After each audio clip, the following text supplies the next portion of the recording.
Dear student, পরীক্ষার হলে যাওয়ার পূর্বে অবশ্যই তোমরা ইতিহাসের এই 4 নম্বর এবং 8 নম্বরের বড় কোশ্চেন মাত্র কয়েকটি দেখে নাও। তোমাদের পরীক্ষা আসতে চলেছে কমনযোগ্য কোশ্চেনপত্র, এবং আমি প্রথমে তোমাদের দেখাচ্ছি এমসিকিউ উত্তর সহ দেখাচ্ছি, তারপরে 4 নম্বর 8 নম্বর কোশ্চেনগুলো দেখার পর দেখে নেবে, এবং এগুলো তোমরা একটু প্র্যাকটিস করে যাও।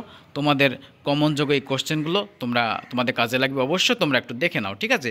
হিস্ট্রি দেখো, প্রথমে বিভাগ ক এরকম থাকবে, ভেরি ইম্পর্টেন্ট এই এমসিকিউগুলো দেখে নাও, প্র্যাকটিস করে নাও, এবং তারপরে আমি 4 নম্বর 8 নম্বর সবগুলো তোমাদের দেখাবো, ঠিক আছে। লিখে রেখেছি তোমাদের জন্যে, তোমরা একটু দেখো এবং একটু ফ্রেন্ড সার্কেলে শেয়ার করে দিবে, অন্য সুবিধা হবে, ঠিক আছে।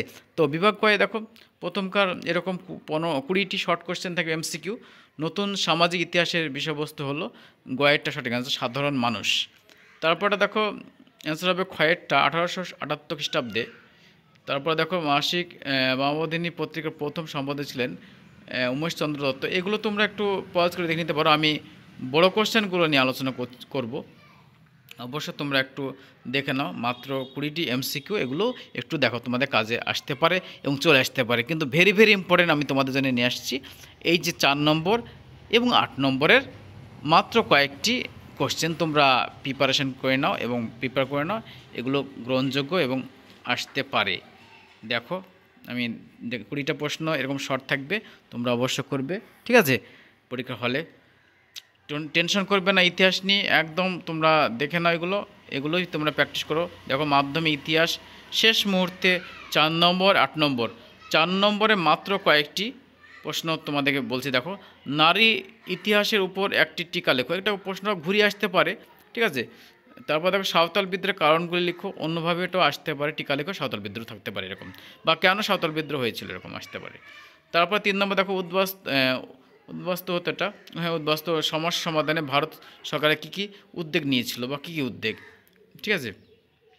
4 নম্বর কোশ্চেন, হুতম প্যাঁচা নকশা গ্রন্থে 19 শতকের বাংলার কীরূপ সামাজিক চিত্র পাওয়া যায়, মানে কীরূপ সামাজিক চিত্র ছিল।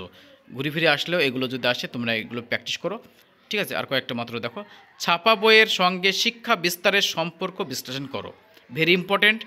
বসু বিজ্ঞান মন্দির টিকা, বসু বিজ্ঞান মন্দিরের এটার উপর টিকা লিখতে বলছে, ঠিক আছে। তারপর দেখো চিকিৎসা বিদ্যায় কলকাতা মেডিকেল কলেজের অবদানটা লিখো বা অবদানগুলি লিখো, আলোচনা করো, এরকম প্রশ্ন থাকবে, এগুলো 4 নম্বর প্রশ্ন।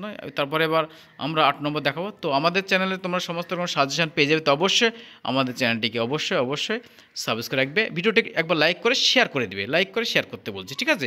তারপর দেখো 8 নম্বর, দলিত আন্দোলন বিষয় গান্ধী আম্বেদকরের বিতর্ক টিকা লিখো, বিতর্কটা টিকা লিখতে বলছে। তারপর দেখো পাশ্চাত্য শিক্ষায় রাজা রামমোহন রায়, টিকা লিখতে হবে। তারপরে কী উদ্দেশ্য উপনিবেশিক সরকার অরণ্য আইন প্রণয়ন করেন, কী উদ্দেশ্যে। তারপরে আমি চলে যাচ্ছি 8 নম্বরের বেস্ট কমন বা সেরা কোশ্চেন, সেরা দেখো মাত্র 3টি। সশস্ত্র বিপ্লবী আন্দোলনে নারীদের ভূমিকা লিখো, সশস্ত্র বিপ্লবী আন্দোলনে নারীদের ভূমিকা লিখো, ভেরি ইম্পর্টেন্ট। তার সাথে নীল বিদ্রোহের কারণ ও ফলাফল লিখো, এবং শেষ প্রশ্ন হচ্ছে রবীন্দ্রনাথের চিন্তায় প্রকৃতি মানুষ ও শিক্ষার সমন্বয় সম্পর্কে আলোচনা করো। এই মাত্র 3টি 8 নম্বরের প্রশ্ন তোমাদের জন্য রাখা হয়েছে, এগুলো তোমরা একটু প্র্যাকটিস করে যাও, পয়েন্টসগুলো অন্তত একবার দেখে যাও পরীক্ষার হলে যাওয়ার আগে, ঠিক আছে।